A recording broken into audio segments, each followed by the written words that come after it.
नमस्कार दोस्तों, हमारे YouTube चैनल पर एक बार फिर आपका स्वागत है। आज मैं आपके लिए मध्य प्रदेश शिक्षक भर्ती संबंधी एक और बड़ी अपडेट लेकर आया हूं। जैसा कि आप यहां पर देख रहे हैं, डीपीआई अधिकारियों का खाली पदों पर काउंसलिंग से इनकार।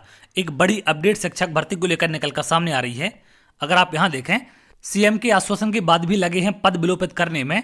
अधिकारी ईडब्ल्यूएस के पदों पर काउंसलिंग कराने को तैयार नहीं। शिक्षक भर्ती 2018 में ईडब्ल्यूएस अभ्यर्थियों के साथ लगातार छलावा किया जा रहा है। पहले तो उनके पासिंग मार्क्स को कम किए जाने का मामला था, जो जैसे तैसे वर्तमान शिक्षक भर्ती में लागू हुआ। अब ताजा मामला प्रथम काउंसलिंग के रिक्त 1039 पदों को द्वितीय काउंसलिंग में शामिल न करने का है। इस विषय में ईडब्ल्यूएस के अभ्यर्थियों द्वारा मंदसौर विधायक यशपाल सिंह सिसोदिया के साथ विगत दिसंबर 2022 को मुख्यमंत्री निवास पर मुलाकात की गई थी, जहां पर मुख्यमंत्री ने इन पदों को द्वितीय काउंसलिंग में शामिल करने का आश्वासन देते हुए कहा था कि किसी भी वर्ग के साथ अन्याय नहीं होगा। परंतु आज लगभग 3 सप्ताह बाद भी इस दिशा में कोई प्रगति नहीं हुई है।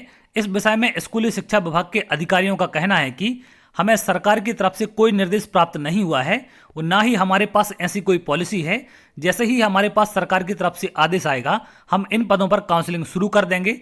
गौरतलब है कि शिक्षक भर्ती 2018 में ईडब्ल्यूएस के रिक्त 1039 पदों का मामला उलझता जा रहा है। आश्चर्य की बात यह है कि इन पदों पर वित्त विभाग पहले से ही अपनी मुहर लगा चुका है और साथ ही बड़ी संख्या में योग्य अभ्यर्थी उपलब्ध हैं, परंतु न जाने क्यों स्कूल शिक्षा विभाग पदों को विलोपित करने पर तुला है, जबकि जनजातीय कार्य विभाग ने इसी काउंसलिंग में ईडब्ल्यूएस के रिक्त पदों को शामिल किया है।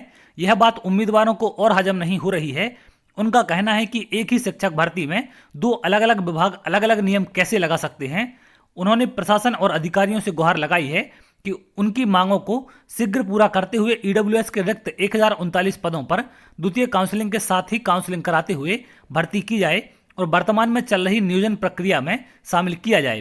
तभी मुख्यमंत्री शिवराज सिंह चौहान के द्वारा दिया गया आश्वासन कार्य रूप से परिणत हो पाएगा। अगर अधिकारीगण इस कार्य में किसी भी प्रकार की बाधा डालते हैं तो यह कहना गलत नहीं होगा कि मुख्यमंत्री शिवराज सिंह चौहान की बातों का सम्मान करने में अधिकारियों को गुरेज है। तो इन खाली पदों को लेकर जब अभ्यर्थियों ने मुख्यमंत्री से मुलाकात की थी, सीएम हाउस जाकर उनसे मिले थे, तो वहां पर उनके द्वारा आश्वासन दिया गया था कि इन पदों को हम सेकंड काउंसलिंग में जोड़ेंगे और शीघ्र इस पर काउंसलिंग की जाएगी।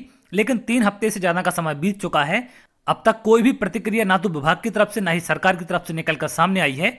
और यहाँ पर अधिकारियों का कहना है कि सरकार की तरफ से इन्हें कोई भी आदेश प्राप्त नहीं हुआ है और जैसे ही कोई आदेश इनके पास आएगा, ये इन पदों पर काउंसलिंग शुरू कर देंगे।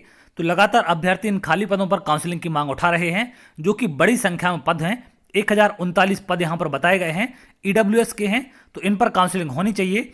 अगर हम बात करें जनजातीय कार्य विभाग की, तो यहाँ पर जनजातीय कार्य विभाग के पद शामिल किए गए हैं, लेकिन स्कूल शिक्षा विभाग इन पदों को शामिल नहीं कर रहा है।